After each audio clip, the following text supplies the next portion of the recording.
حسین بسم اللہ الرحمن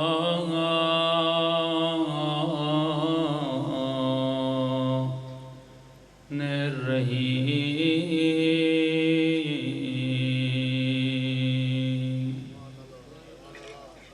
الحمد للہ رب العالمین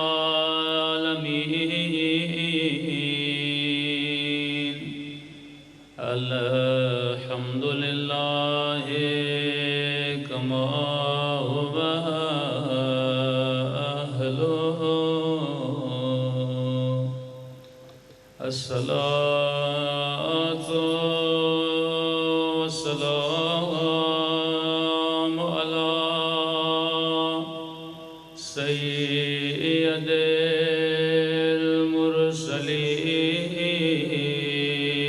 المرسلین وخاتم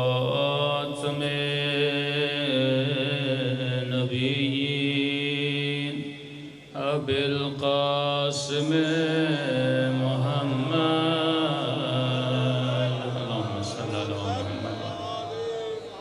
وعلى آله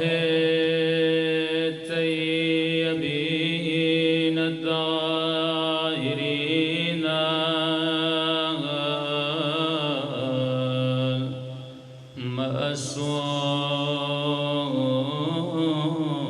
المعصومين سب مل کے دعا امام زمان اللهم كل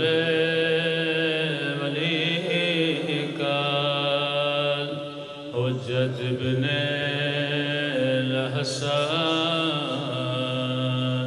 صلواتك عليه وعلى في هذه الساعة وفي كل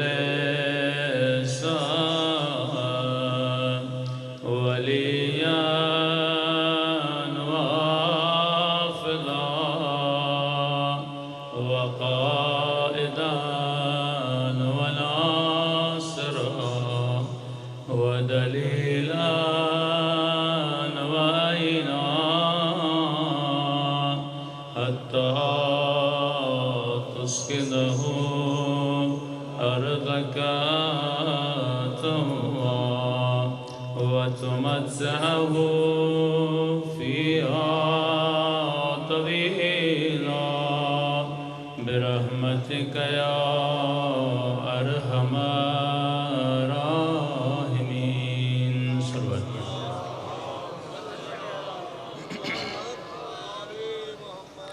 بسم اللہ الرحمن الرحیم رب اشرح لی صدری ویسر لی امری واحلل عقدۃ من لسانی یفقہوا قولی اما بعد فقد قال سبحانہ وتعالی فی محکم کتابہ بسم اللہ الرحمن الرحیم انما ولیکم اللہ ورسولہ والذین آمنوا الذین یقیمون الصلاۃ ویؤتون الزکاۃ وهم راکعون صلوات پڑھے محمد وآل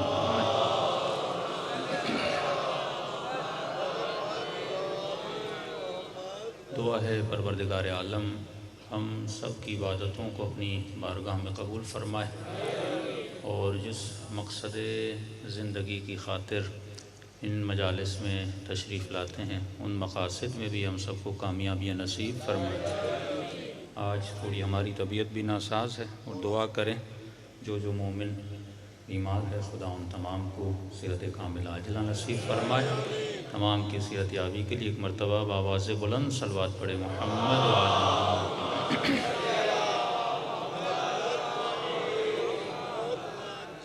مسلسل جو اہم ترین موضوع ہے جو اس وقت کی ضرورت کا موضوع ہے کہ ولایت نظری اور ولایت عملی۔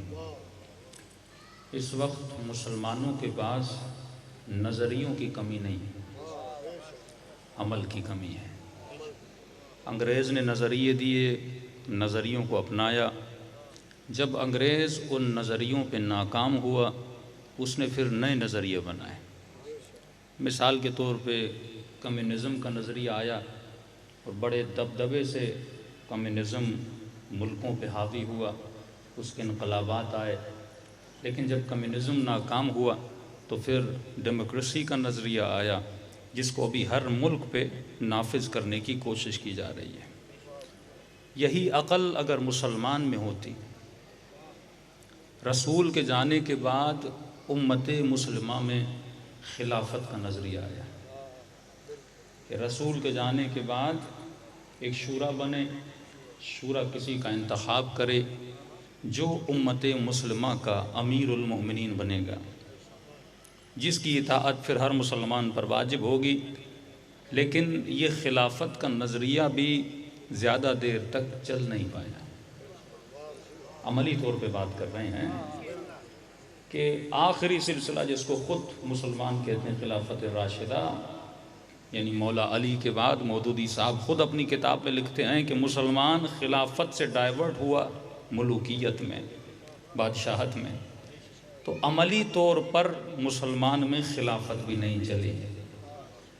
اس کے بعد ملوکیت آئی، اور ملوکیت کا اگر کوئی ناجائز بیٹا تھا تو وہ یزید تھا،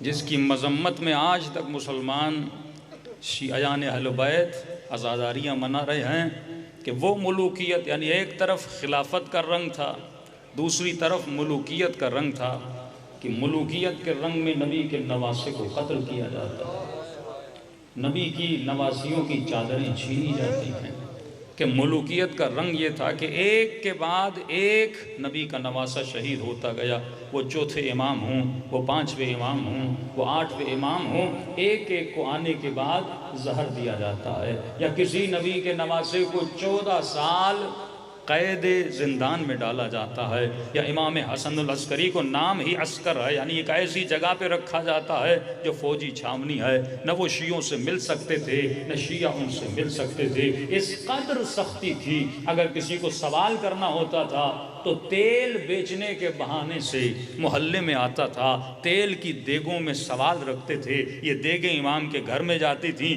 پھر اگلے دن اس بہانے سے کہ ہمیں خالی دیگیں اٹھانی ہیں، امام اس میں جواب لکھ لیتے تھے، شیعہ اسی طرح سوال و جواب کو رد و بدل کرتے تھے۔ لیکن وہ سلسلہ کہاں، یہ سلسلہ کہاں؟ اسی سلسلے کی کڑی ہے کہ مسلمان سوچے خلافت نہیں چلی، ملوکیت نہیں چلی، لیکن آج تک مسلمان ایک ہی نعرہ مارتے ہیں کہ ہمیں پھر کیا چاہیے؟ خلافت چاہیے۔ پھر اسی خلافت کا رنگ مسلمانوں نے افغانستان میں 90s میں دیکھ لیا، وہی ظلم، وہی بربریت، وہی ظلم کیا گیا کہ تقریباً افغانستان میں 2 لاکھ کے قریب اہل بیت کے چاہنے والوں کو مارا گیا تھا۔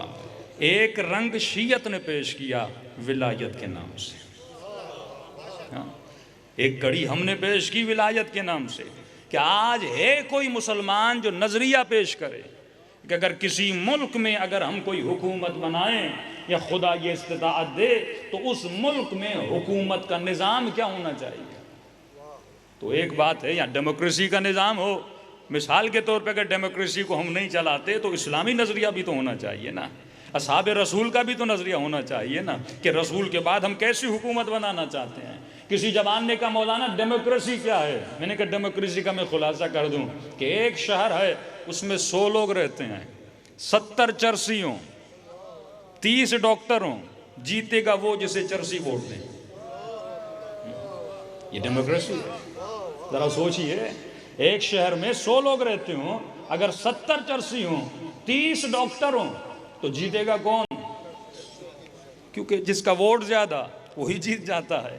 تو اگر نااہل زیادہ ہوں تو نااہل نااہلوں کو چنیں گے۔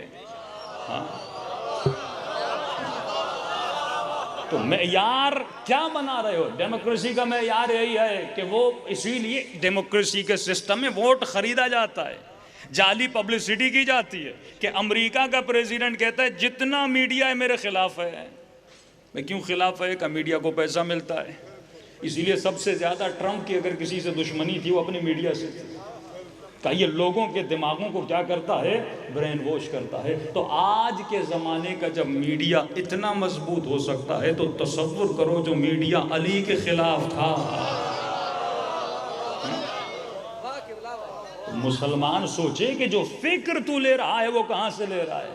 یہ قرآن صرف گھروں میں رکھنے کے لیے نہیں ہے، قرآن تجھے ایک نظام دینے آیا، اہل بیت تجھے نظام دینے آئے۔ آج ایشو یہی ہے کہ میں نے گھر بھی بنا لیا، میں نے امام بارگاہ بھی بنا لی، میں نے مجلس بھی کر لی، میں نے مولوی بھی بلا لیا، لیکن سوال یہ ہے کہ جب تو مجلس سن کے گھر جاتا ہے تو تیرے گھر میں نظام علی کا ہوتا ہے یا شیطان کا ہوتا ہے؟ تیرا بچہ جس سسٹم میں پڑھتا ہے وہ کون سا سسٹم ہوتا ہے؟ آج آپ سب کے بچے اگر بہترین اسکول میں پڑھانا ہے تو مولانا یا سٹی میں بھیجنا ہے یا بکن میں بھیجنا ہے یا کوئی فلاں اسکول میں بھیجنا ہے تو کلچرل کلاسز کے نام سے بچوں کو ڈانس کروایا جا رہا ہے، کلچرل کلاس کے نام سے۔ اب یہی بچی جو اسکول میں میوزک اور ڈانس سیکھ کے آئی اور شام کو حسین کی مجلس میں بھی آنا ہوتا ہے۔ تو یہ خلاصہ ہے سیکولرزم کا، یہ آخری نظام جس کو بھی حاوی کیا جا رہا ہے، اور تقریباً 2002 سے لے کر ابھی تک پوری کوشش ہے کہ پاکستان کو کہا نہیں جاتا، لیکن عملی طور پر اس کا میڈیا دیکھا جائے تو یہاں پہ سیکولرزم کو نافذ کیا جا رہا ہے۔ سیکولرزم کا تصور کیا ہے؟ اگر سیکولرزم کو دیکھنا ہے تو دبئی چلے جائیے، اگر سیکولرزم کو دیکھنا ہے تو یہ جو عرب کنٹریز ہیں، گلف کنٹریز ہیں، وہاں کا وزٹ کر لیجئے۔ کیا مطلب؟ سیکولرزم کا مطلب یہ ہے کہ مندر بھی اپنی جگہ، مسجد بھی اپنی جگہ، امام بارگاہ بھی اپنی جگہ، شراب خانہ بھی اپنی جگہ، یعنی جسے نماز پڑھنی ہے تو جا مسجد میں، جسے مندر جانا ہے تو جا مندر میں، جسے شراب پینی ہے تو جا شراب خانے میں، یعنی نماز بھی اپنی جگہ، شراب بھی اپنی جگہ، میوزک بھی اپنی جگہ۔ اور خلاصہ کروں سیکولرزم کا تو خلاصہ یہ ہے کہ آج یہ جو ٹی وی باکس ہمارے گھروں میں پڑا ہوا ہے یہ سب سے بڑا سیکولرزم کا نمائندہ ہے کہ مومن کے ہاتھ میں ریموٹ ہے، جب چاہے کربلا دیکھے، جب چاہے شیطان دیکھے۔ یہ سیکولرزم کا خلاصہ ہے کہ ایک ایسا میڈیا کہ میوزک کے نام سے بھی چینل بنایا جاتا ہے، نیوز کے نام سے بھی چینل بنایا جاتا ہے، انٹرٹینمنٹ کے نام ایک ہی چینل ہے، ایک ہی چینل ہے، اس کا ڈرامے کا بھی چینل ہے، اس کا قرآن کا بھی چینل ہے، اس کا انٹرٹینمنٹ کا بھی چینل ہے، اس کا رات کو ڈانس کا بھی چینل ہے۔ یہ سیکولرزم کا تصور ہے، یہ وہی تصور ہے جس کا مقابلہ کرنے حسین ابن علی کربلا میں پہنچے تھے کہ یزید یا اللہ کو مانو یا شیطان کو مانو۔ اللہ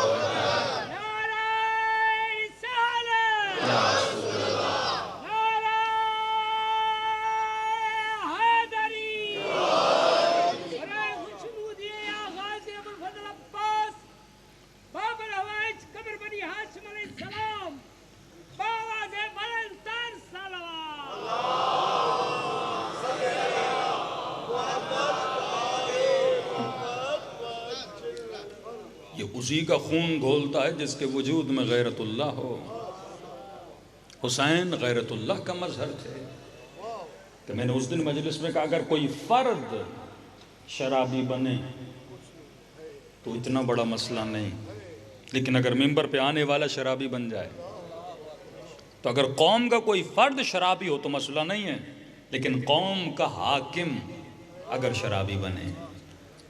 مولا کے جملے ہیں، لوگ اتنے اپنے ماں باپ کو فالو نہیں کرتے جتنے اپنے حکماں کو فالو کرتے ہیں۔ یہ ماں باپ کے دین پہ کم چلتے ہیں، حاکموں کے دینوں پہ زیادہ چلتے ہیں۔ اس لیے امام نے کہا ہاں بہت سارے شرابی، لیکن یزید اگر تو شرابی بنے گا امت مصطفیٰ شرابی بن جائے گی۔ اگر تو دین کو تحریف کرے گا تو پوری امت تباہ و برباد ہو جائے گی۔ تو اصل جنگ یہی ہے کہ میں نے کہا کہ دشمن کو اس سے خطرہ نہیں کہ تیرا مذہب کیا ہے، جنگ مذہب کی نہیں ہے، جنگ نظام دین کی جنگ ہے۔ مذہب کا تو خطرہ ہے ہی نہیں، تو شیعہ وہ سنی وہ بریلوی وہ حنفی وہ دیوبند، اور اسی چکر میں مسلمانوں کو لگا دیا کہ یہ مذہب کی جنگ کھیلتے رہے اور اوپر سے وہ نظام کو بدلتے رہے کہ بندہ تیرے مذہب کا لیکن رہتا کس نظام میں ہے؟ یہودیت کے نظام میں۔ اور یہی تو مسئلہ عالم اسلام میں جب رسول خدا نے دین تو نبی نے بھی یہی کہا تیرا مذہب جو ہے مذہب رکھ، یہودی ہے یہودی رہ، کوئی مسئلہ نہیں، لیکن شرط یہ ہے نظام اسلامی میں رہ کے تجھے جزیہ دینا پڑے گا، ٹیکس دینا پڑے گا۔ تو رسول خدا نے بھی کوئی پابندی نہیں کی یہودیوں پہ، تو مسیح ہے مسیح رہ، تو یہودی ہے یہودی رہ، لیکن تجھے رہنا نظام اسلامی میں ہے۔ اگر تو نظام کی مخالفت کرے گا تو مصطفیٰ کی تیرے ساتھ جنگ ہے۔ یہاں ہمیں مذہبوں میں لگا دیا اور اوپر سے خود نظام کو بدلتے رہے۔ کہ میں نے کہا پاکستان بنا کس کے لیے تھا؟ مسلمانوں کے لیے۔ ہاں، اتنے ملینز لوگوں نے ہجرت کیوں کی؟ کہ ایک بھائی بنگلہ دیش گیا کسی کا، ایک بھائی پاکستان آ گیا، پوری ہجرت کر کے اس ملک میں آئے۔ کیوں؟ کیونکہ یہ ملک بنا تھا اسلام کے نام پہ، اور نام کیا ہے؟ پاکستان۔ استان کہتے ہیں زمین کو، جگہ کو۔ کس کی جگہ؟ پاک لوگوں کے رہنے کی جگہ۔ پاک کس معنی میں؟ اسلامی معنی میں، کہ مسلمان کا جسم پاک ہوتا ہے اور کافر کا جسم نجس ہوتا ہے۔ تو ملک بنا مسلمانوں کے لیے۔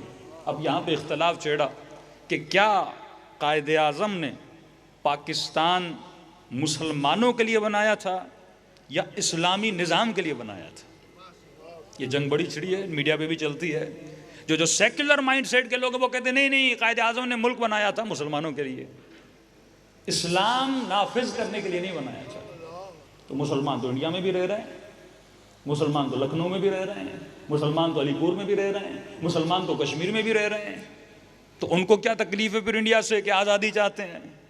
ایشو یہی ہے کہ کشمیر کے مسلمان یہ چاہتے ہیں اگر ہم مسلمان ہیں تو ہمارے اوپر قوانین بھی اسلامی ہونے چاہیے۔ اگر ہم مسلمان ہیں تو اسلامی قوانین کو فالو کیا جائے۔ اگر اسلام نے شراب کو حرام کیا ہے تو میرا بچہ ایک ایسی سوسائٹی میں بڑا ہو جہاں پہ اس کے دور دور تک اسے شراب نظر نہ آئے، نہ کہ بوتلوں سے شراب نکلے تو بول دیا جائے شہد کی بوتلیں ہیں۔ جنگ نظام کی ہے، جانیں اہل بیت نے نظام کے لیے دی، شہادتیں نظام کے لیے دی۔ کبھی مولا نے مذہبی جنگ میں مولا علی نہیں پڑے۔ آج ہمارا جوان پورا زور مناظرے پہ لگا لیتا ہے، پورا زون مذہب پہ لگا دیتا ہے، شیعہ اس کو ٹوک رہا ہے، وہ شیعہ کو ٹوک رہا ہے، ٹک ٹاک پہ اس کے لیے ویڈیو بنا رہا ہے، وہ اس کے لیے ویڈیو بنا رہا ہے، لیکن اس مولوی میں اتنی غیرت نہیں کہ تیرے ملک میں اللہ کے قانون کو پامال کیا جا رہا ہے۔ توہین صحابہ کا قانون، توہین اہل بیت کا قانون ہے، لیکن وہ قرآن کی کتاب جس نے اللہ نے خاتون پہ حجاب کو واجب کیا، اور یعنی فحاشت کے خلاف پروردگار عالم نے قوانین بنائے، زنا کے خلاف قوانین بنائے، لیکن برملا آپ کے چینلز پہ بے حیائی ہوتی ہے، دھجیاں اڑائی جاتی ہیں دین کی، لیکن مفتی شیعہ کے خلاف بولے گا، بے حیائی کے خلاف نہیں بولے گا۔ لال مسجد والے کو مجلس سے اعتراض ہے، مجرے سے اعتراض نہیں ہے۔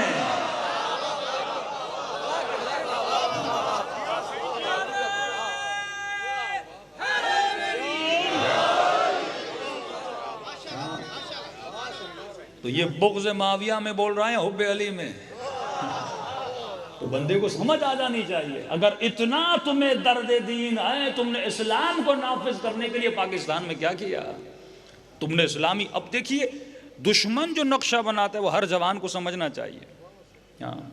1979 یا 78 میں انقلاب اسلامی آیا، ایک تو بڑا الزام شیعوں پہ یہ لگتا ہے یہ بھائی ایرانی ایجنٹ ہیں۔ ایران تو پہلے بھی تھا، ہم نے اس سے پہلے نہ ایران کی اتنی حمایت کی نہ ایرانیوں کی حمایت کی۔ ایران کی حمایت تب تک ہے جب تک ایران میں مصطفیٰ کا نظام ہے۔ اگر واقعاً یہی نظام ہو بہو افغانستان میں آتا ہے تو افغانستان کی بھی حمایت ہے۔ اگر یہی نظام، لفظ شیعہ نہیں، مصطفیٰ کا نظام، جس میں اخوت ہو، جس میں محبت ہو، جس میں بھائی چارہ ہو، جس میں حیا ہو، جس میں عفت ہو، جس میں غیرت ہو، اگر یہی نظام اگر کوئی اور بھی نافذ کرتا ہے، اگر پاکستان میں بھی بڑے بڑے علماء نے عمران خان کی حمایت کی نا، صرف ایک جملے پر کہ میں ریاست مدینہ بنانا چاہتا ہوں، صرف ایک جملے پر، اب کتنی بنی یہ تو اللہ عالم، لیکن ایک جملے پہ، کیونکہ مسلمان کے دل میں رسول سے بھی محبت ہے۔ لیکن گنے چنے لوگ جو آپ کے میڈیا میں ہیں، سیکولر ٹائپ کے لوگ، فیمنزم سوچ کے لوگ، لبرل سوچ کے لوگ، یہ گنے چنے پاکستان میں ہیں، لیکن انہی گنے چنے لوگوں کے ہاتھ میں پورا میڈیا ہے۔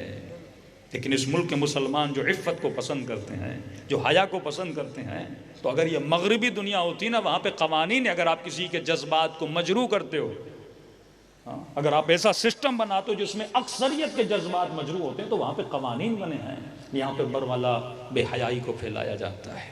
لیکن اب اس کا مقابلہ میں بتا رہا ہوں کہ 1979 میں جب انقلاب اسلامی آیا، انہی دنوں میں افغانستان میں رشیا کے خلاف، سوویت یونین کے خلاف مہم چل رہی تھی.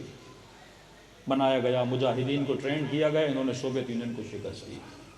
لیکن اس کے فوراً بعد پھر طالبان بنا. مدرسوں میں جو پڑھتے تھے ان کو طالب بولتے تھے، انہی کو ٹرین کیا گیا، اور ٹرین کرنے کے بعد پھر مجاہدین کے خلاف ان کو کھڑا کیا گیا. پھر انہوں نے 90s میں 5 سے 6 سال کے عرصے کے لیے حکومت بنائی. لیکن تصور کریں کہ وہ امریکہ جو اسلامی نظام کے خلاف تھا، اس نے خود افغانستان میں طالبان کی حکومت کیوں بنائی؟ سوچئے اس پہ. کیونکہ سب سے زیادہ جو عربوں کو ڈرایا گیا وہ اسی سے ڈرایا گیا، کیونکہ تمام عرب کنٹریز میں بادشاہت تھی. کب ایران نے انقلاب اسلامی لایا ہے، ایون پاکستان کو بھی ڈرایا گیا، ایجنسیز کو ڈرایا گیا کہ یہ انقلاب کو ایکسپورٹ کرنا شروع کر دیں گے، اب ہر ملک میں یہ انقلاب چلا جائے گا. سب سے زیادہ عرب ڈرے کہ بھائی تمہارے یہاں بادشاہت ہے، لہٰذا یہ جیسے ریولیوشن بڑھے گی، جیسے مصر میں کافی عرصوں کے بعد ریولیوشن آئی مختلف کنٹریز میں، تو ریولیوشن آئے گی، ہر مسلمان کہے گا مجھے بھی اسلامی نظام چاہیے. کیونکہ واحد نظام بنا تھا جو ان کے نظام کے مقابلے میں تھا. جہاں حکومتیں بنتی تھی، ڈیموکریسی کا نظام آتا تھا، لبرلزم آتا تھا، کمیونزم آتا تھا یا سیکولرزم آتا تھا، ایک نیا نظام بنا، ایک نیا نظریہ بنا کہ ہم ایک ایسی حکومت بنائیں گے جس میں قوانین اسلامی نافذ ہوں گے، جس میں چور کے ہاتھوں کو کاٹا جائے گا، جس میں زانی کو کوڑے مارے جائیں گے، جس میں شرابی کو کوڑے مارے جائیں گے، جس میں کرپشن کرنے والے کی سزا جو اسلام میں ہے، مفسد و فی الارض کا کوئی عرض ہے تو اس کو پھانسی دی جائے گی. ہو بہو اسلامی قوانین کو نافذ کیا جائے گا تاکہ معاشرے سے جرم کو ختم کر دیا جائے. تو اب یہ خوف تھا عرب کنٹریز میں کہیں ہمارے اوپر بھی یہ نظام نافذ نہ ہو جائے. تو اب دنیا کے مسلمانوں کے ذہنوں میں حکومت اسلامی کی نفرت کو ڈالنے کے لیے ایک اور رول ماڈل بنایا گیا طالبان کے نام سے. 4-5 سالوں میں اب انہوں نے ظلم کیا نہیں کیا، طالبان تو کہتے ہیں ہم نے نہیں کیا، کچھ اور پرسنل گروپس تھے جنہوں نے مثلا اٹیکس کیے، لوگوں کو مارا، ہزاروں کو مارا، اللہ عالم وہ گروپس کون تھے. لیکن یہ سارے الزامات کن پہ لگے؟ طالبان کے گلے میں.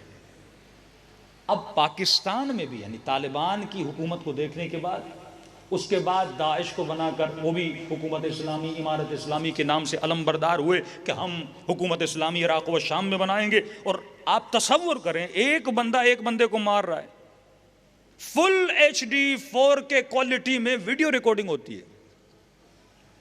ایک تو ریکارڈنگ ایسے ہے نا موبائل سے ہو، لیکن اردن کے اس پائلٹ کو پکڑ کے ایک پنجرے میں ڈال کے زندہ زندہ اسے جلایا گیا، اور 6 اینگل سے کیمرے لگے ہوئے ہیں.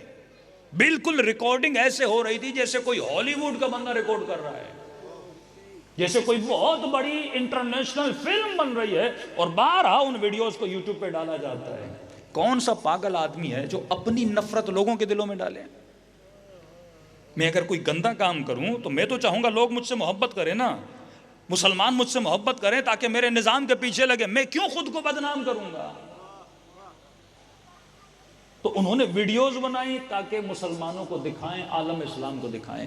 اب واللہ تصور کیجئے یہ ساری طالبان کی ایکٹیویٹی، داعش کی ایکٹیویٹی 90s کی بات کر رہا ہوں، اس کے بعد IS کی ایکٹیویٹی دیکھنے کے بعد جب کسی بھی مسلمان سے پوچھا جاتا تھا نا تجھے اسلامی حکومت چاہیے، کہتا تھا نہیں، اسلامی حکومت از ایکول ٹو طالبان. یہ تصور بن گیا. اسلامی حکومت از ایکول ٹو داعش، اسلامی حکومت از ایکول ٹو بم دھماکہ، اسلامی حکومت از ایکول ٹو گلوں کو کاٹنا، اسلامی حکومت از ایکول ٹو کہ بچے اسکول میں ہیں اور بچوں کو مارنا. تو ہر مسلمان نے کہا مجھے اسلامی حکومت میں چاہیے. آپشن کون سا بچا تھا؟ داعش کے بعد 90s میں طالبان کے بعد کسی مسلمان نے یہ نہیں کہا کہ مجھے نظام اسلامی چاہیے.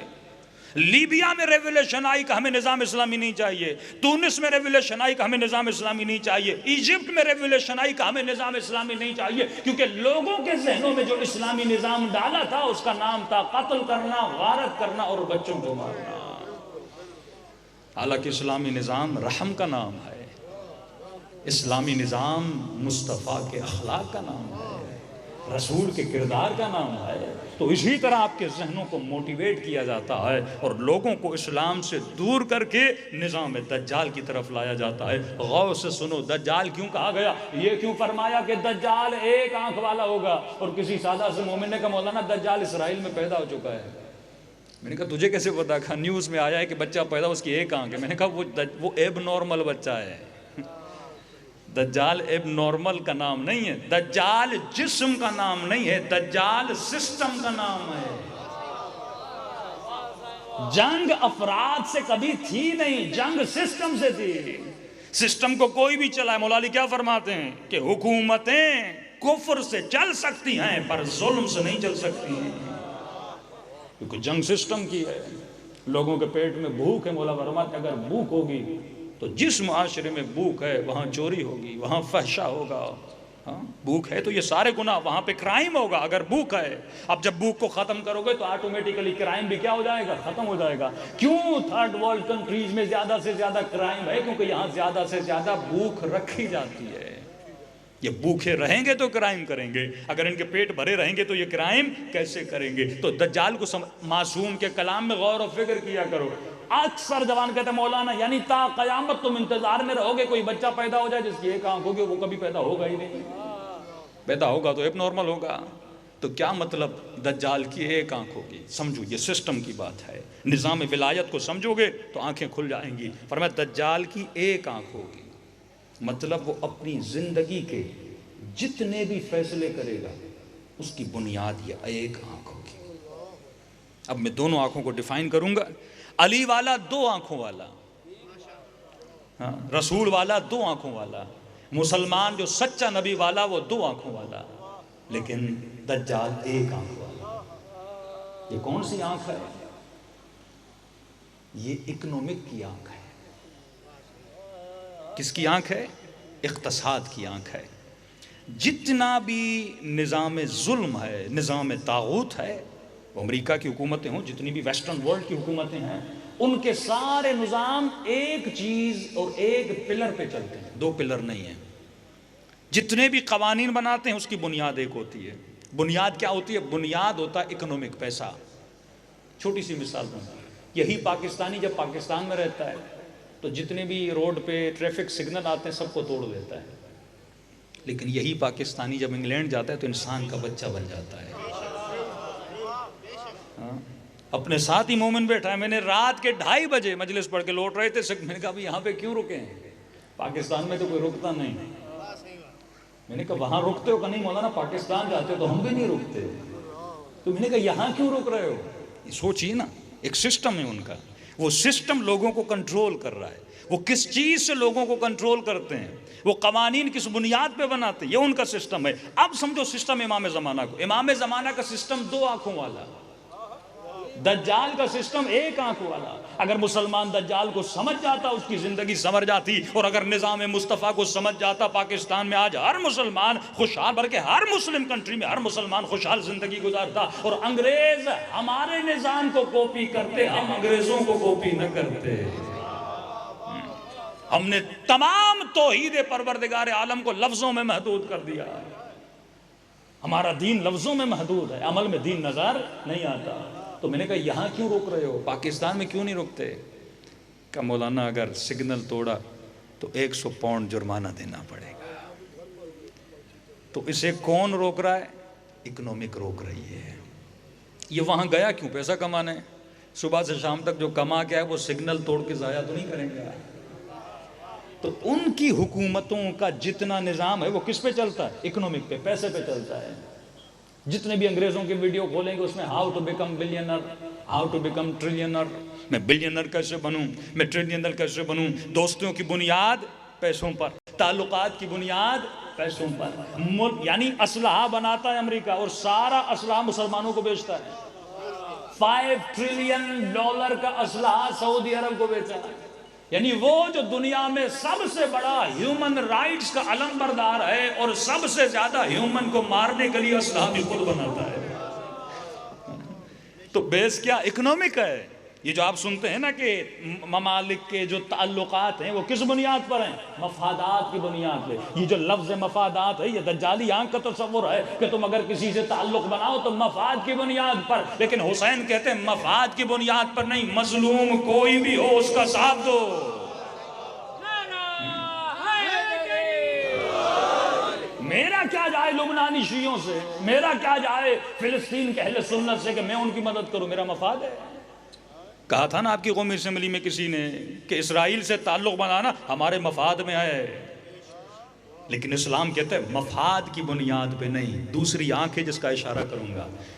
دجال کے جو تعلقات ہیں وہ مفاد کی بنیاد پر. ایک آنکھ، وہ آنکھ ہے پیسے کی آنکھ.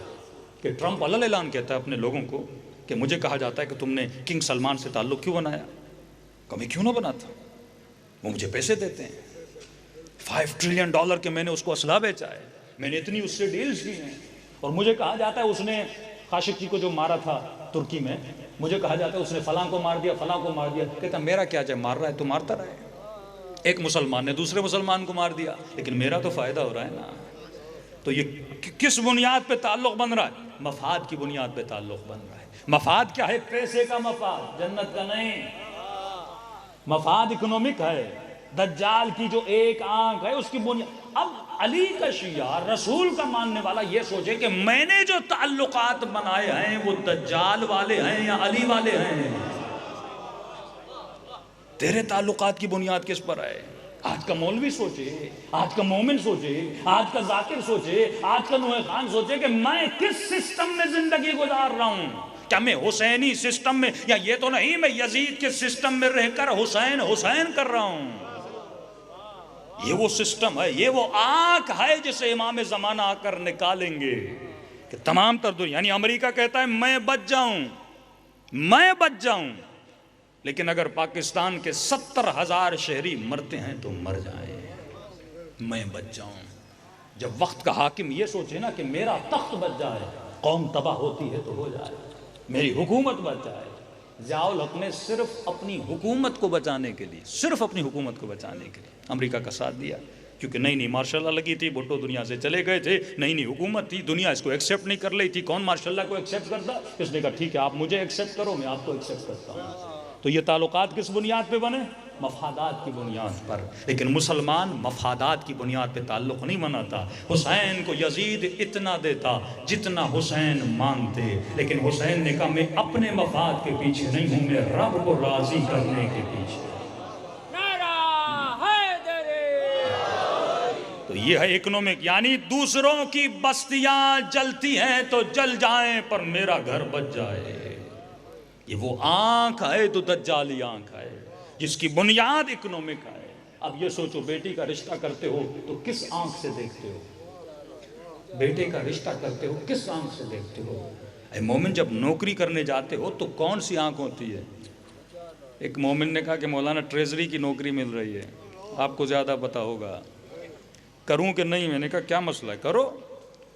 کہ مولانا ایک ایشو ہے، تنخواہ بہت کم ہے، کمائی بہت زیادہ ہے. میں نے کہا یہ بات میری سمجھ میں نہیں آتی، تنخواہ کم کمائی کیسے زیادہ ہے؟ کہ مولانا دوسرے خانچے بہت ہیں کہ 2 سال میں بندہ کروڑ پتی بن جائے. تو میں نے کہا فیصلہ تو کر، تجھے حسین کی آنکھ سے دیکھنا ہے یا یزید کی آنکھ سے دیکھنا ہے؟ یہ خانچے تو اس زمانے میں بھی تھے نا، پر حبیب کو خانچوں میں نہیں پڑا اور ان چکروں میں نہیں پڑا. دنیا 60 سال کی ہے لیکن بقا چاہیے تو حسین کے راستے پر چلو. بقا چاہیے. عرب نے کہا تھا نا کہ مصطفیٰ کہے تو ایک، نبی نے آخر میں فرمایا ایک ہاتھ میں سورج دو، دوسرے ہاتھ میں چاند دو، میں پھر بھی وہی کروں گا جو میرے رب نے کہا ہے. اصولوں کا پکا، ارادوں کا مضبوط. یہ کون ہوتا ہے جس کے پاس 2 آنکھیں ہوں، ایک آنکھ نہیں؟ اچھا کوئی مومن کہے گا مولانا اس کا مطلب کیا اکنامک آنکھ کو پھوڑ دیں تو پھر کمائیں کیسے؟ میں نے کہا نہیں، ایک آنکھ والا نہیں ہوتا علی والا، 2 آنکھیں. اکنومک والی مال بناؤ، معصوم منع نہیں کرتے، پر حلال کے راستے سے کماؤ، وہ تجھے منع نہیں کرتے، حلال کے راستے، اچھے گھر خریدو، اچھے گاڑیاں خریدو، اچھا لباس پہنو، منع نہیں کرتے، لیکن صرف اپنے لیے نہیں، خود بھی پہنو، کسی علی والے کو بھی پہناؤ۔ تو میں نے جملہ شاید پہلی مجلس پہ کہا تھا، امام حسین سے پوچھا، مولا انسان اور حیوان کا فرق بتائیے، انسان اور حیوان کا، کہا جسے کھانا کھا کر مزہ آئے یہ ابھی تک حیوانیت کے درجے پر ہے، اور جسے کھلا کر مزہ آئے یہ انسانیت کے درجے پر ہے۔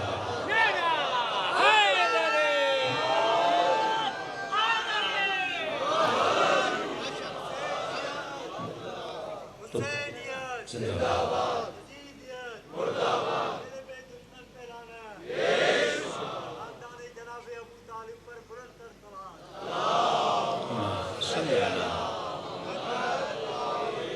تو جتنا مسلمان ڈیوائیڈ ہوتا جائے گا، جتنا ڈیوائیڈ ہوتا جائے گا، نظام مصطفیٰ سے جدا ہوتا جائے گا۔ یہ گرینڈ پلان ہے جس کو شیعہ اور سنی کو سمجھنے کی ضرورت ہے۔ کیا ہوگا، میں مجلس میں 2 جملے اہل سنت پہ کس لوں، کیا ہوگا؟ آپ واہ کر دیں گے، ان کے دل میں نفرت پیدا ہو جائے گی، لیکن نظام کو فالو تو نہیں کر سکتے نا۔ تاریخ کے قصے، ہسٹری کے قصے اپنی جگہ پر، لیکن تم اگر حسین کا دل خوش کرنا چاہتے وہ تبھی ہوگا جب اس ملک میں، اس شہر میں کوئی شرابی نہ رہے، تبھی ہوگا نا۔ جب ہر مسلمان نمازی بنے، جب ہر مسلم خاتون کے سر پر وہ چادر ہو جس کے لیے زینب روتی رہی، یہ خوشی ہے نا مکتب کی، مذہب کی۔ جب میرا بچہ اسکول میں پڑھ کے آئے تو ڈانس سیکھ کے نہ آئے، میوزک سیکھ کے نہ آئے، وہ بچہ نبی کا نام سیکھ کر آئے، کچھ اسلامی کلچر پڑھ کے آئے، کچھ مسلم کلچر کو فالو کر کے آئے۔ تو ایک آنکھ سمجھ لو، دجالی آنکھ کا خلاصہ کر رہا ہوں، اس پہ کئی مجالس درکار ہیں، اشارے دیتے رہوں گا آہستہ آہستہ، کیونکہ نظام ولایت کو سمجھنا ہے، اور نظام ولایت کو جب تک سمجھو گے نہیں تب تک اس کو فالو کر نہیں پاؤ گے۔ تو دجال کی ایک آنکھ اکنومیکلی آنکھ ہے، یعنی اس کے سارے فیصلوں کی بنیاد مال کی بنیاد پر ہوتی ہے، وہ تعلق، وہ دوستیاں، وہ اپنے ملک کا نظام، مال، اور لوگوں کو مال کے ذریعے کنٹرول کرتا ہے۔ کیسے؟ مثال کے طور پہ ایک بندے نے ٹیکس چوری کیا ہے، تو قانون ہے انگلینڈ میں بھی، اگر آپ کو پتا ہے کہ آپ کے نیبر میں کسی بندے نے گھر میں 6 کروڑ رکھے ہوئے ہیں، آپ جا کے اس کی اطلاع دو کہ بھئی اس نے منی لانڈرنگ کا پیسہ رکھا ہوا ہے اور حکومت کو ٹیکس نہیں دیا، تو اس جتنا مال پکڑواؤ گے اس کا مثلاً 6% آپ کو ملے گا۔ تو قانون کس بنیاد پہ؟ پیسے کی بنیاد پہ۔ لیکن یہ قانون زیادہ دیر پا نہیں ہوتا، وجہ کیا ہے؟ حکومت کہے گی 6%، اور جسے پتا چلا کہ آپ مال بتانے والے، وہ کہے گا میں 12% دیتا ہوں، تو بندہ مڑ جائے گا نا۔ تو اگر ہمارے مولوی بھی ایسے بن جائیں، ہمارے ذاکر بھی ایسے بن جائیں، دیکھیے نظام ہر جگہ کام کر رہا ہے۔ ایک مومن نے کہا جائے مولانا 30,000 دوں گا، دوسرے نے کہا 50۔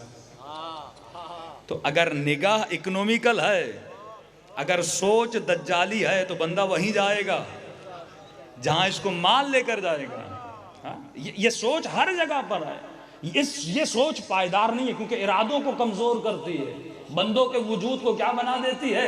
سست بنا دیتی ہے۔ اب آئیے نظام علی کو سمجھیے، نظام مصطفیٰ کو سمجھیے۔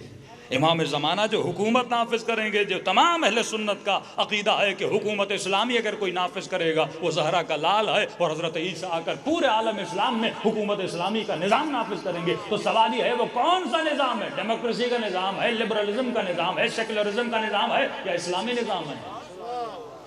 تو اگر اسلامی ہے تو سوچ تو صحیح وہ کون سا نظام، اس کے پلرز کیا ہیں، اور تو کوشش کر ان پلرز کو نافذ کرنے کے لیے۔ تو فرمایا امام جب آئیں گے 2 آنکھیں ہوں گی، ایک آنکھ ہوگی اکنومیکلی، دوسری آنکھ ہوگی قیامت والی، معاد۔ فارسی میں کہیں تو ایک آنکھ معاش والی، دوسری آنکھ معاد والی۔ اہل بیت کہتے ہیں معاش بھی بناؤ، لیکن معاش بناؤ اپنے معاد کو دیکھ کر۔ معاد کیا ہے؟ قیامت کو دیکھ کر۔ مطلب جو بھی فیصلہ کرو یہ مت دیکھو کہ مال کتنا آ رہا ہے، یہ دیکھو مجھے قیامت میں اس کے بدلے میں کیا ملے گا۔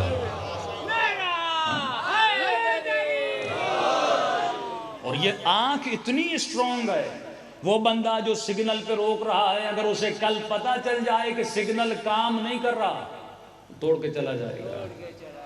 یہ آج دنیا میں لوگ اتنے با ادب بنتے ہیں، کیوں بنتے ہیں؟ کیمرہ کی آنکھ دیکھ رہی ہے، ہاں لفٹ میں جاتا ہے کیمرہ کی آنکھ دیکھ رہی ہے، دکان میں جاتا ہے کیمرہ کی آنکھ دیکھ رہی ہے۔ تو یہ چوری اس لیے نہیں کرتا کیونکہ اللہ نے منع کیا ہے، یہ چوری اس لیے نہیں کرتا کیونکہ کیمرہ کی آنکھ دیکھ رہی ہے۔ امام معاد کو اتنا مضبوط کر دیں گے، کیمرہ ہو نہ ہو یہ سوچے گا قیامت مجھے دیکھ رہی ہے۔ توحید اور قیامت کے نظریے کو اتنا مضبوط کر دیا جائے گا، جہنم اور جنت کے تصور کو اتنا مضبوط کر دیا جائے گا، جس کے پاس دو آنکھیں ہوں گی، یہ جب بھی فیصلہ کرے گا، وہ مال کا کمانا ہو، وہ بیٹی کا رشتہ دینا ہو، وہ کسی کا رشتہ لینا ہو، وہ کسی سے بزنس کی ڈیل کرنے ہو، یہ سب سے پہلے یہ سوچے گا جب یہ ڈیل کر رہا ہوں دنیا کا تو فائدہ ہو رہا ہے، لیکن یہ دیکھے گا کہ میری قبر کو فائدہ ہو رہا ہے کہ نہیں۔ اور اگر ایک آنکھ کو دیکھ کر اگر مولا حسین مدینے سے چلتے تو مولا کو کربلا جانا نہیں چاہیے تھا، کیونکہ ایک آنکھ بتا رہی تھی کہ کربلا نقصان ہے، لیکن جب حسین نے دوسری آنکھ سے دیکھا، جو معاد کی آنکھ تھی، جو توحید کی آنکھ تھی، جو قیامت کی آنکھ تھی، جو بقا کی آنکھ تھی، کہ دنیا تو صرف دنیا کے فائدے کو دیکھنے نہیں آیا بلکہ تجھے یہ دیکھنا ہے اگر میں کربلا جاؤں گا تو میری آخرت کا کیا بنے گا۔ تو یہ دو آنکھیں ہیں جو امام نظام، یعنی اور خلاصہ کروں، جو دنیاوی نظام ہیں جیسے یہ قانون بنتے ہیں، یہ لاز بنتے ہیں جتنے بھی امریکہ میں، اس کا بیس ہوتا ہے ہیومن۔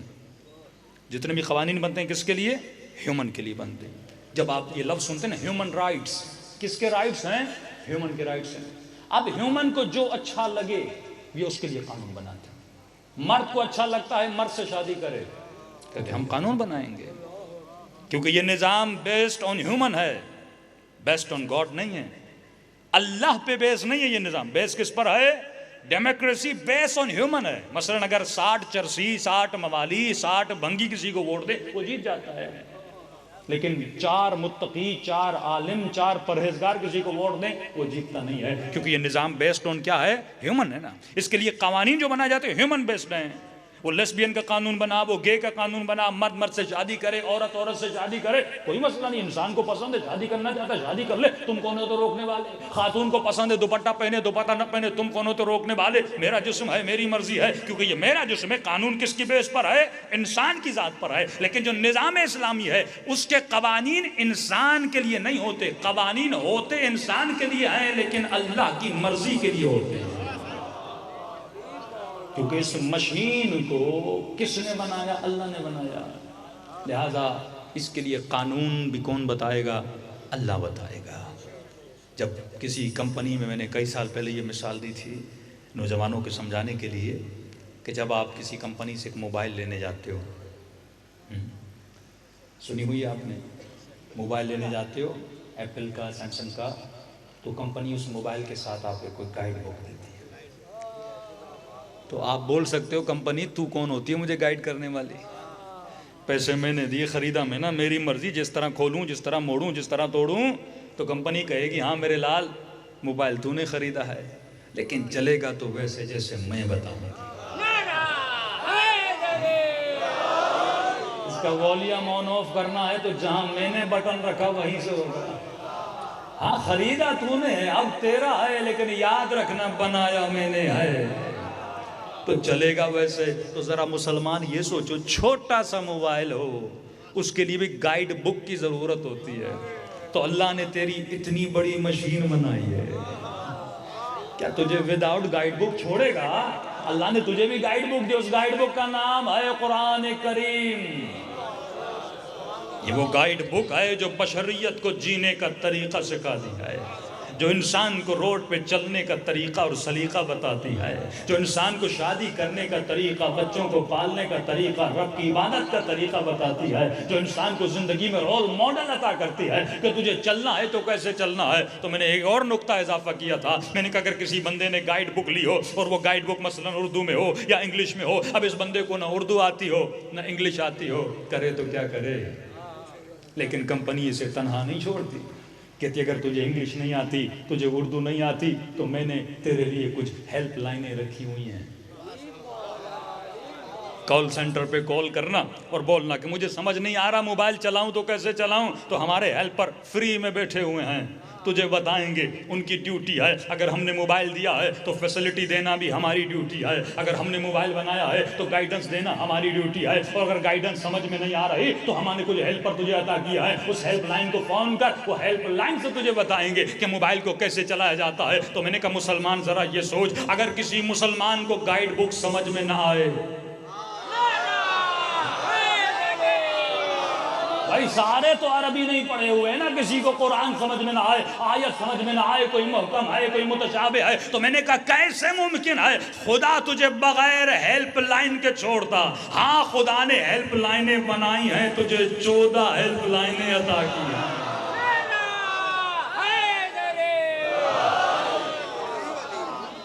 جب چاہے ہیلپ لائن پہ نمبر ملا، تجھے نماز کا طریقہ بھی بتائیں گے، تجھے حج کا سلیقہ بھی بتائیں گے، تجھے ماں باپ کا احترام بھی بتائیں گے۔ اور کسی میرے بھولے اہل سنت نے مجھ سے سوال کیا کہ مولانا اگر گائیڈ بک بھی ہے آپ نے مجلس میں، میں نے کہا ہے، کہا ہیلپ لائن بھی ہے، میں نے کہا ہے، کہا پھر مولانا یہ فرقے اتنے کیوں ہیں؟ یہ فرقے اتنے کیوں ہیں کہ مسلمانوں کے نبی نے تو کہا 73 فرقے اللہ جانے اس سے بڑھ کر ہیں یا کم کر ہیں، کہ پھر گائیڈ لائن بھی ہے، ہیلپ لائن بھی ہے، پھر فرقے اتنے کیوں ہیں؟ میں نے کہا مسئلہ یہ ہے بندے نمبر رونگ ملاتے ہیں، اگر صحیح نمبر ملاتے تو انہیں فوراً ہیلپ کی مدد۔ اب میں نے کہا موبائل ہو ایپل کا، بندہ نمبر ملا سیمسنگ کا، تو کبھی اسے گائیڈنس ملنے والی نہیں ہے۔ اور میں نے کہا اور تجھے آسان کر دو طریقہ، مثلا تیرا نمبر ہے 0300، عقل سے سوچنا، تیرا نمبر ہے مثلا 0300، میں نے کہا 10 یہاں سے وہاں کر دو، نمبر ملے گا؟ میں نے کہا جب 10 یہاں سے یہاں کرتے دنیا میں کسی بندے کا نمبر نہیں ملتا، تم پہلے کو چوتھے پہ رکھو گے، دین کہاں سے ملے گا؟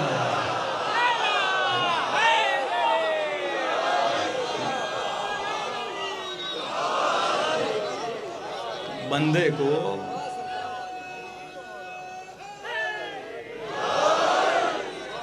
عقل مندی سے سوچنا چاہیے۔ اور میں نے کہا کمپنی صرف موبائل نہیں دیتی، گارنٹی بھی دیتی ہے، اور گارنٹی تب تک ہے جب تک اس کی مرضی سے چلائے۔ وہ بولتی ہے تھوڑا بہت خراب ہو جائے تو میرے پاس لانا، کسی غیرے کے پاس نہ دے جانا، ورنہ گارنٹی کینسل ہے۔ میں نے کہا اللہ بھی گارنٹی جنت کی دیتا ہے، لیکن تب تک جب تک علی کے راستے پہ چلے۔ قیامت میں اتنے لوگ انبار ہوں گے نمازوں کی، حدیث ہے نا رسول کی کہ فرمایا احد کے پہاڑ جتنی عبادتیں، دن رات نمازیں پڑھے، اللہ کی راہ میں احد کے پہاڑ جتنی خیرات کر لے، کب پھر بھی جنت نہیں ملے گی۔ صحیح السند حدیث ہے کہ یا رسول اللہ اتنی عبادتیں کرے، اتنے روزے رکھے، اتنی خیرات دے، اتنے حج کرے، اتنے عمرے کرے، اب پھر بھی جنت نہیں ملے گی۔ یا رسول اللہ کیوں نہیں ملے گی؟ کہ جب تک علی کی محبت نہ ہو۔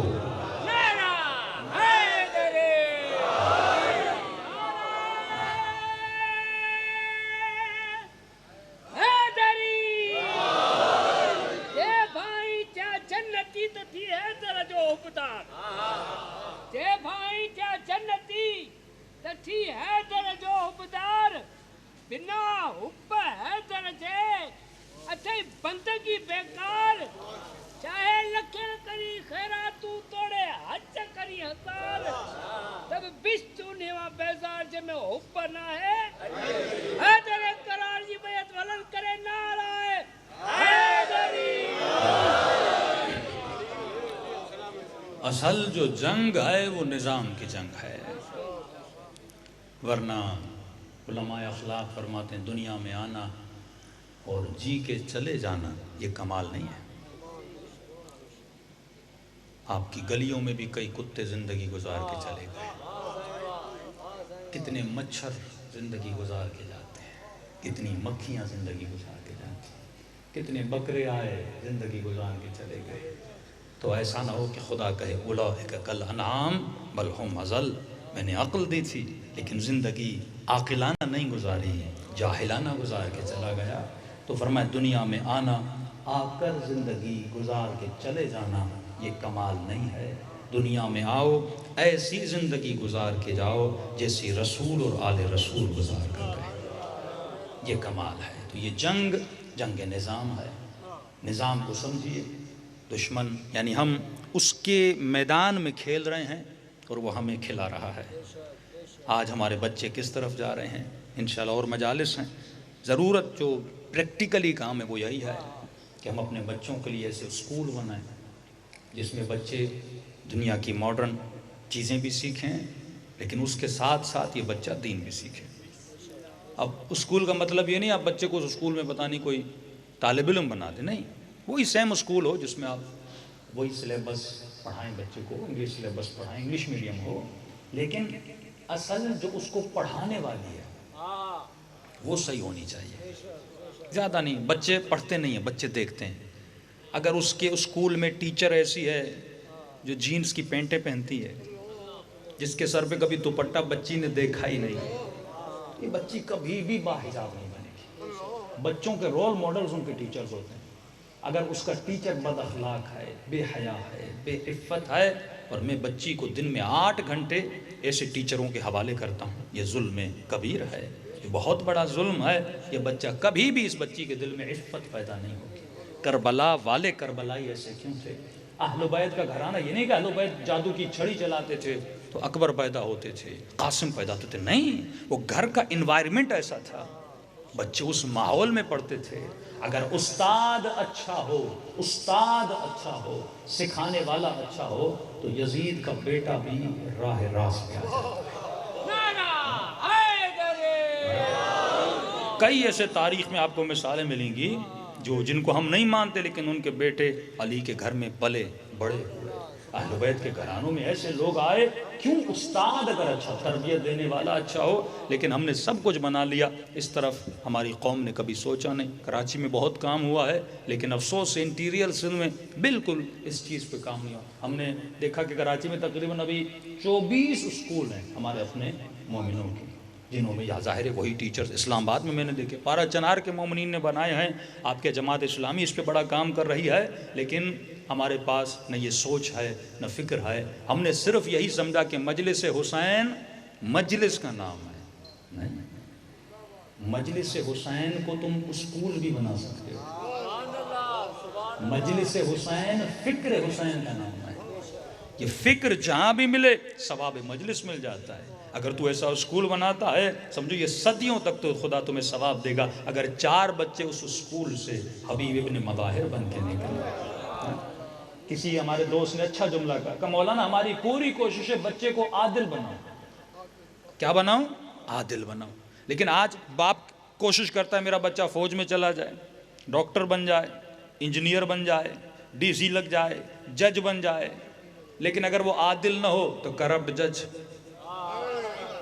بچہ عادل ہی نہیں، تم نے جج بنا دیا، رشوتیں لیتا رہے، تم نے ڈی سی اور ایس پی بنا دیا، لوگوں کو لوٹتا رہے، تم نے انجینئر بنا دیا، رشوتیں لیتا رہے، تو اس کا فائدہ نہیں۔ پہلے بچے کو عادل بناؤ پھر انجینئر بناؤ، پہلے عادل بناؤ پھر ڈاکٹر بناؤ، پہلے عادل بناؤ پھر مولوی بناؤ۔ اصل شرط عدالت۔ امام خمینی ہزاروں مولویوں کو خطاب کر رہے تھے اور بڑا سخت جملہ امام خمینی کا، کل ایسا نہ ہو کہ تم ممبروں سے لوگوں کو جنت کا راستہ دکھاؤ اور قیامت میں خود جنت کے پیچھے کھڑے رہو، اور جن کو تو نے جنت کا راستہ دکھایا وہ جنت میں چلے جائیں۔ اصل شرط عدالت ہے، اس کے بعد علم کام آتا ہے۔ اگر عدالت نہیں تو خوارج کو قرآن نے کوئی فائدہ نہیں دیا، اگر عدالت نہیں تو نمازوں نے فائدہ نہیں دیا۔ تو اصل شرط جو تربیت ہے اپنے بچوں کی وہ یہ آپ کے اصول 5 میں شرط عدالت ہے نا، پہلے توحید ہے پھر عدالت ہے۔ اللہ بھی وہ اللہ ہے جو عادل ہے، جو وعد و وعید پہ عمل کرتا ہے۔ تو لہٰذا بچپن سے جب بچے کو بتاؤ گے کہ سچائی کی اہمیت کیا ہے، اس بچے کو بتاؤ گے کہ چادر کا وقار کیا ہے، اسے بتاؤ گے کہ رب کی دربار میں سجدوں کی اہمیت کیا ہے، جس سجدوں کے لیے حسین نے سر کٹا دیا، جس دین کے لیے مولا علی نے اپنی پوری زندگی لگا دی، تو جب اہمیت کا بچپن سے پتہ چلتا ہے۔ اور اسی اسکول میں بہت ہمارے مومن بھائی اچھا کام کر رہے ہیں، تقریباً 6 برانچز انہوں نے بھی کھول دی ہیں۔ تو فرماتے مولانا ماں آ کر مجھے کہتی ہے ماں آ کر کہتی ہے کہ جب سے بچی میں نے اسے اسکول میں بھیجی ہے، کہتی ہے صبح کی نماز کے لیے میں بچی کو نہیں اٹھاتی، بچی مجھے اٹھاتی ہے۔ بڑا مشکل ہے نا، میں مولوی ممبر پر آؤں، ایک بندہ 40 کا، ایک 50 کا، بھی اس کو کیسے نمازی بناؤں؟ پوری زندگی جس نے نہیں پڑھی، یا کسالت میں رہا، یا سستی میں رہا، اب فوراً اس کو نمازی بنانا بڑا مشکل ہے۔ لیکن ایک بچے کو بچپن میں بنا لو، پوری زندگی نمازی رہے۔ بچپنا اگر کسی کا سدھر جائے، ایک مومن نے اچھی بات کہی، ابھی تو ماشاءاللہ بڑے متقی نظریاتی تھے، کہہ رہے تھے مولانا بچپن میں جو میں نے گانے سنے تھے، اب بتا رہا تھا کہ بچپن کی یادیں کتنی اہمیت والی ہوتی ہیں، کہ بچپن میں جو میں نے گانے سنے تھے، کہتے ہیں آج تو ماشاءاللہ علی والے متقی نمازی تہجد، کہتے ہیں مولانا آج بھی جب کہیں سے گزرتا ہوں وہ گانا سننے میں آتا ہے نا، اچھا لگتا ہے۔ میں نے کہا کیوں؟ کہ بچپن کی یادیں اچھی لگتی ہیں۔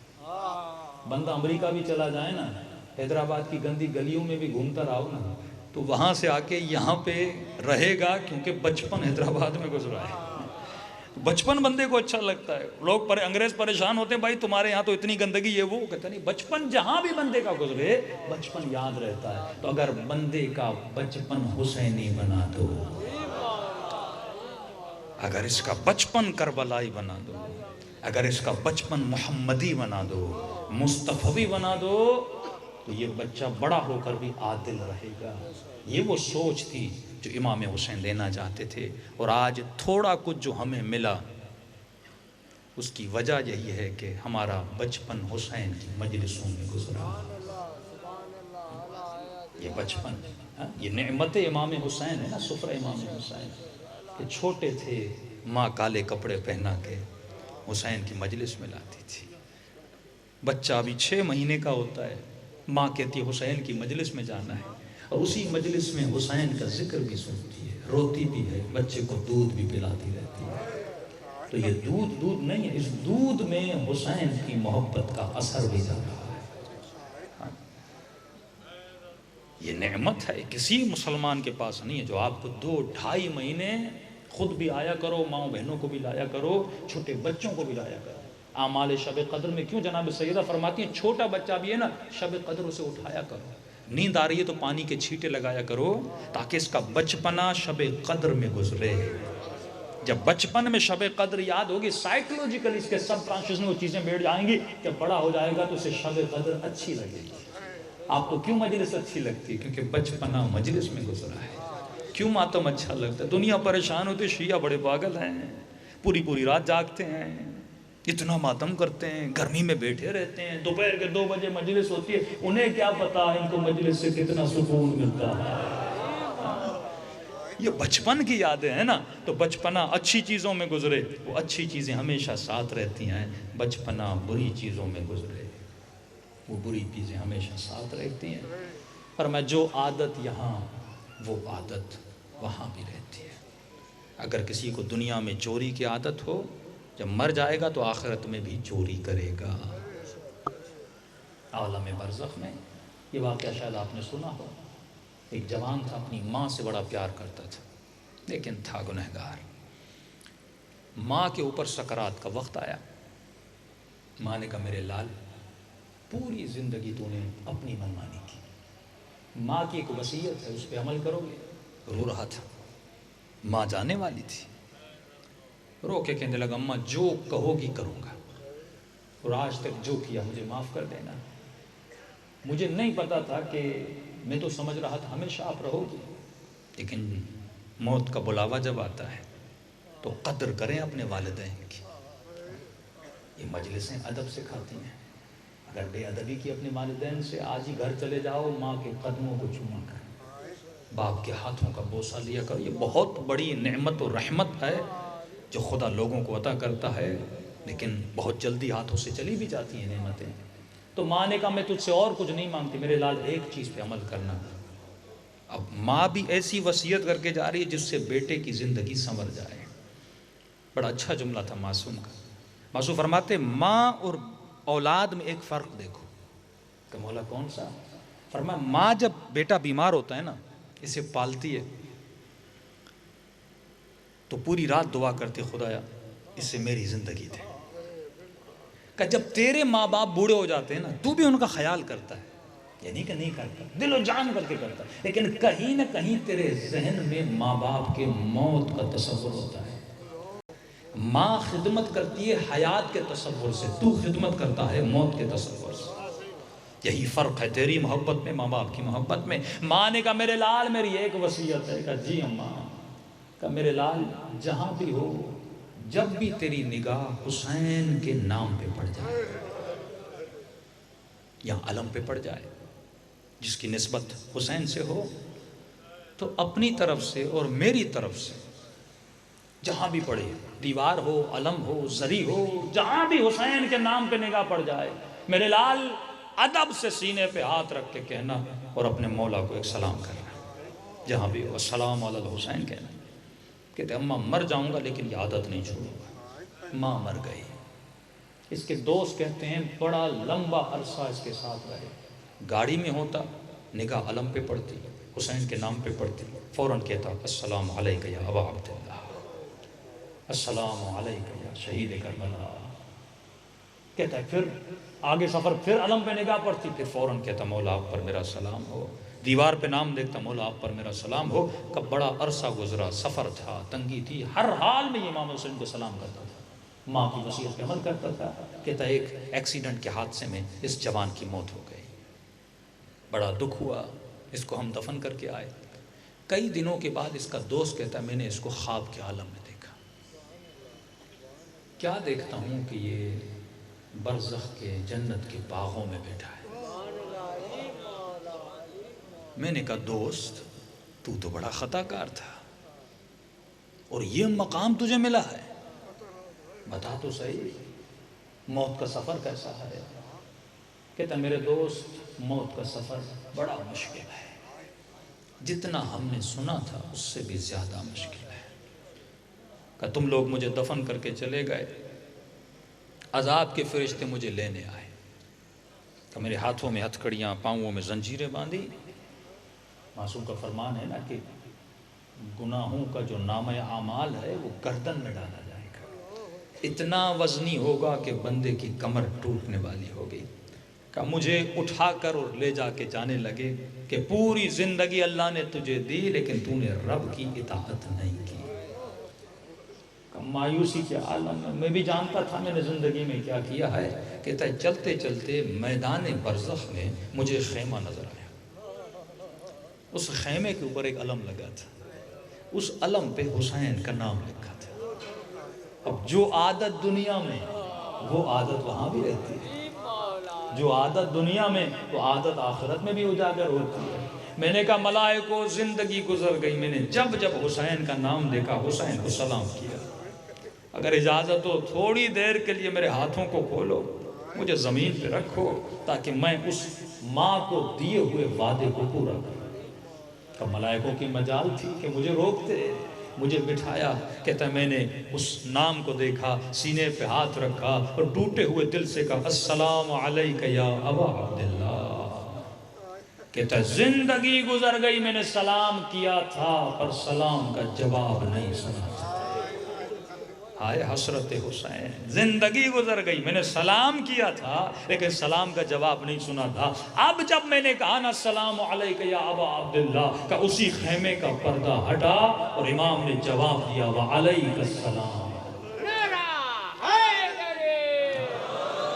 تجھ پر بھی میرا سلام ہو، اذکرونی اذکرکم، جتنا تو ہمیں یاد کرتا ہے اتنا ہم یاد۔ امام رضا کا فرمان ہے تو ایک مرتبہ میری زیارت کو آتا ہے، میں 3 مرتبہ تجھے دیکھنے آتا ہوں، تو یہ وفا کا وعدہ ہے، اللہ بھی وفا کرتا ہے، تو جتنا اسے یاد کرے گا اتنا رب تجھے یاد کرے گا۔ کہ جیسے میں نے کہا السلام علیکہ یا ابا عبداللہ، پہلی مرتبہ زندگی میں نے جواب سنا وعلیکہ السلام، تجھ پر بھی میرا سلام ہو۔ کہ امام نے اشارہ کیا اس کو لے کر آؤ، کہ پورا وجود شرمندگی سے جمع تھا، کس حال میں مولا سے ملنے جا رہا ہوں، یہ حال میں نے اپنا بنایا ہے۔ پوری زندگی انتظار اس چیز کا تھا کہ میں یہ شکل، یہ نام اعمال لے کے امام کی خدمت میں جاؤں۔ کہتا جیسے مولا کا سامنا ہوا، امام نے ملائکوں کو کہا اس کا نام اعمال مجھے دو۔ اللہ یہ وقت کسی کو نہ دکھائے، کہتا ہے امام نے جیسے میرا نام اعمال دیکھا، کہتا ہے دوست میں نے بخوبی دیکھا کہ حسین کا سر گویا شرمندگی سے جھک گیا، اور مجھے دیکھ کر کہا تو میرا تھا، یہ کیا ہے؟ وہی جملہ جو دعائے کمیل کا ہے نا، ظلمت نفسی وتجرأت بجہلی، یہ جملہ کہا، میں نے کہا مولا جانتا ہوں بڑا ظلم کیا میں نے، کیونکہ میں جاہل تھا، کہ اس حال میں کھڑا تھا کہ ایک مرتبہ پھر امام حسین نے میرے نام اعمال کو دیکھا اور جملہ کا اللہم اغفر بحق حسین ابن علی، اے خدا اسے بخش دے حسین کے صدقے میں۔ کہتے ہیں اب جو نام اعمال دیکھا ساری برائیاں مٹ چکی تھی۔ یہ نتیجہ ادب ہے، ہر بنا حسین کا نہیں، ہر نے سیدہ فاطمہ کا ادب کیا تھا۔ حسرت رہی امام حسن و حسین کو پوری زندگی، ایک ہی حسرت تھی کہ کاش کوئی ہماری ماں کا احترام کرتا۔ مولا حسین تو بہت چھوٹے تھے نا، اصل جو مشکل وقت تھا وہ امام حسن کے لیے تھا۔ میں نے کسی مومن سے کہا، میں نے کہا اگر تو کسی گلی میں اکیلا ہو کوئی تیری ماں کو تماچا مارے برداشت کرے گا؟ کہ مولانا یہ کیسا سوال ہے؟ میں نے کہا تصور کرو مولا حسن پہ کیا گزری، بڑا آسانی سے مسلمان کہتے ہیں شیعہ جھوٹ بولتے ہیں،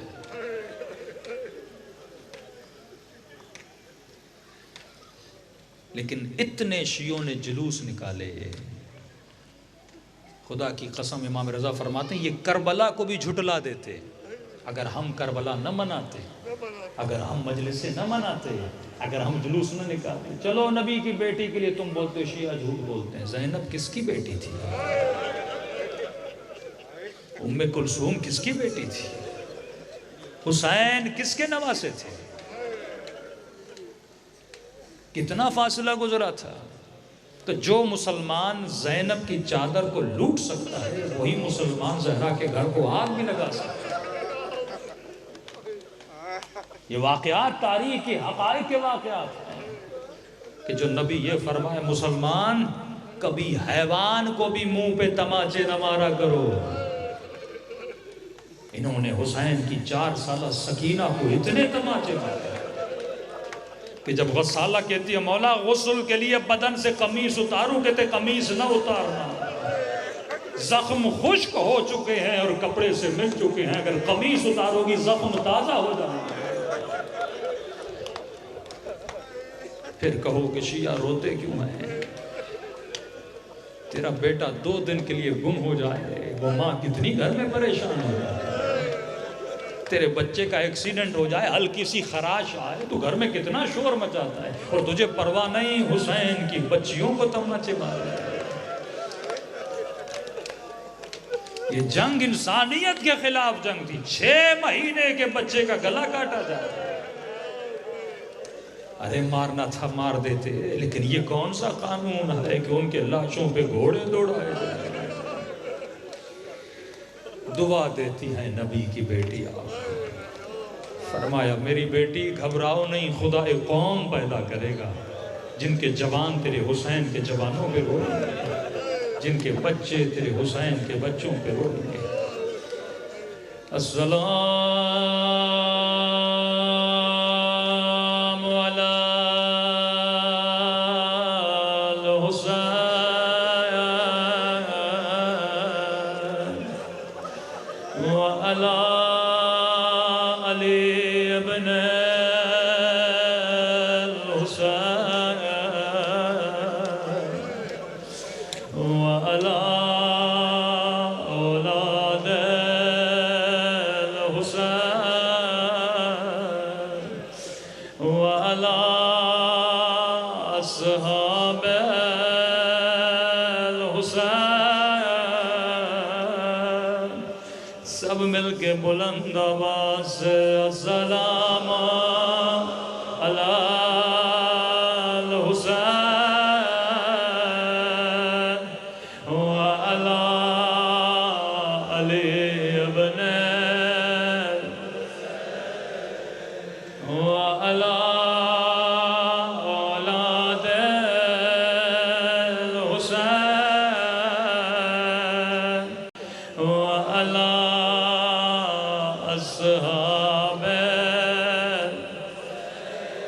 حسین کی صدا بلند ہو، السلام علی الحسین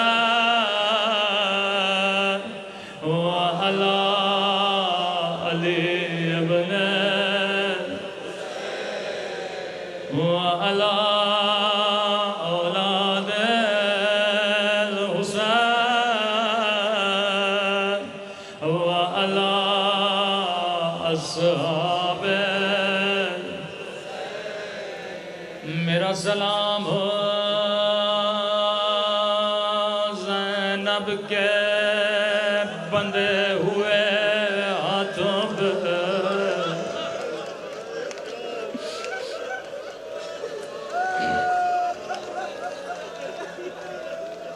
میرا سلام ہو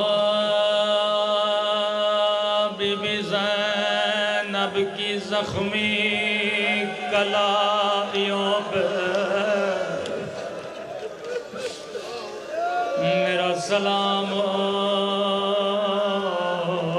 سکینہ کے زخمی ہونٹوں پہ،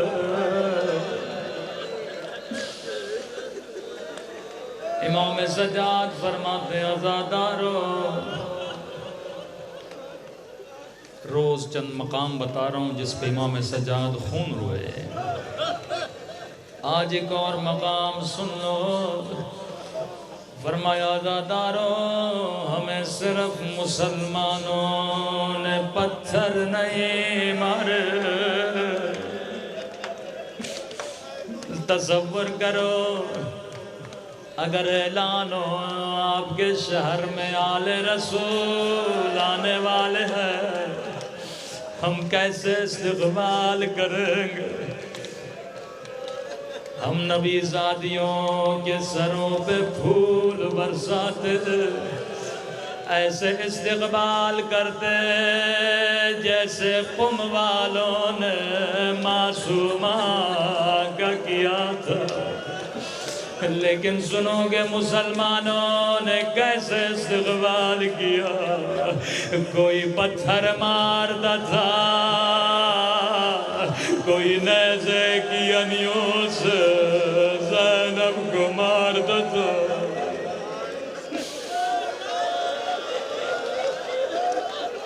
کہ صرف مسلمانوں نے پتھر نہیں مارے، مولا اور کس نے پتھر مارے؟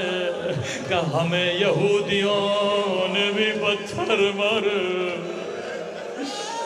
ابھی قافلہ شام کے دروازے پہ رکا تھا، ایک یہودی ملعون دوڑتا ہوا آیا، کہنے لگا ابن سعد تجھے جتنی دولت چاہیے لے لے، تجھے جتنے پیسے چاہیے لے لے، لیکن علی کی بیٹیوں کا قافلہ سب سے پہلے یہودیوں کے محلے سے گزارو۔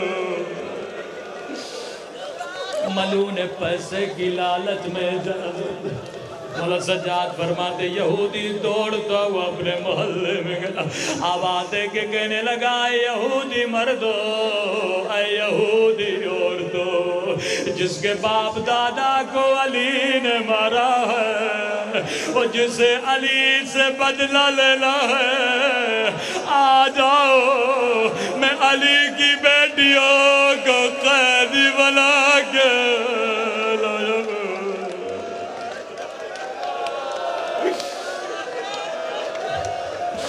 آئے غربت حسین، قیدی بی بی ہاتھ بندھے ہوئے یہودیوں کے محلے میں داخل ہوئے۔ راوی کہتا ہے ساری چھتوں پہ یہودی عورتیں چڑھ گئی، اپنی جھولیوں کو پتھروں سے بھر لیا۔ ایک یہودی ملعونہ نے پتھر اٹھایا، کہتی ہے خولی مجھے بتا علی کے بیٹے کا سر کہاں ہے، میں اسے پتھر مارنا چاہتی ہوں۔ خولی نے حسین کی طرف اشارہ کیا۔ راوی کہتا ہے ملعونہ نے گلے سے سونے کا ہار اتارا، خولی کے قدموں میں پھینکا۔ ملونہ کہتی ہے میرے قریب آ، میں نہیں چاہتی میرا پتھر کسی اور کو لگے۔ یہاں ملون قریب آیا، ایک مرتبہ ہاتھ اوپر گیا، ہاتھ کا نیچے آنا تھا، حسین کے سر سے خون جاری ہوا۔ سکینہ کی فریاد بلند ہوئی، او میرا غریب الوطن بابا، او میرے 3 دن کا پیاسا بابا۔ ظلم اتنا نہیں ہوا، اس کے ساتھ ایک اور یہودی ملونہ عورت بیٹی تھی، اس نے بھی پتھر اٹھایا، کہتی ہے تو نے بھائی کو مارا ہے، میں بہن کو ماروں گی۔ کہ حسین کی بہن کہاں ہے؟ کسی ملون نے زینب کو اشارہ کیا، راوی کہتا ہے ملونہ نے زینب کا نشانہ لیا، لیکن کہتا ہے بی بی زینب خاموش نگاہوں سے دیکھ رہی تھی، گویا کہہ رہی تھی مارو مارو، اور مجھ زینب کو بھی مارو، اور جب میرے حسین کو مارا ہے تو مجھے بھی مارو۔ ایک مرتبہ ہاتھ اوپر گیا، ہاتھ کا نیچے آنا تھا، اور زینب کے سر سے خون جاری ہوا۔ سجاد کی فریاد بلند، واہ حسین واہ عباس،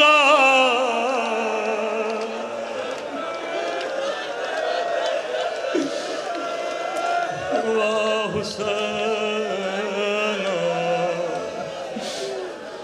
اللہ لعنت اللہ علی القوم الظالمین۔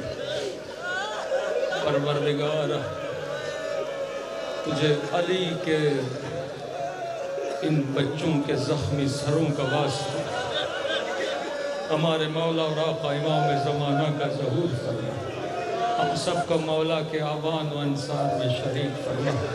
پروردگار ان آنکھوں کو امام زمانہ کی زیارت نصیب فرما، قبر و قیامت میں حسین مولا کی شفاعت نصیب فرما، جو زیارات کے متمنی ہیں انہیں کربلا کی زیارات نصیب فرما۔ پروردگار اس مجلس سے ہم سب کو حر بنا کے بلند فرما، ہم سب کو زبان ذاکر عطا فرما، بدن صابر عطا فرما، دل شاکر عطا فرما، عقل سالم عطا فرما۔ ربنا تقبل منا انک انت السمیع العلیم۔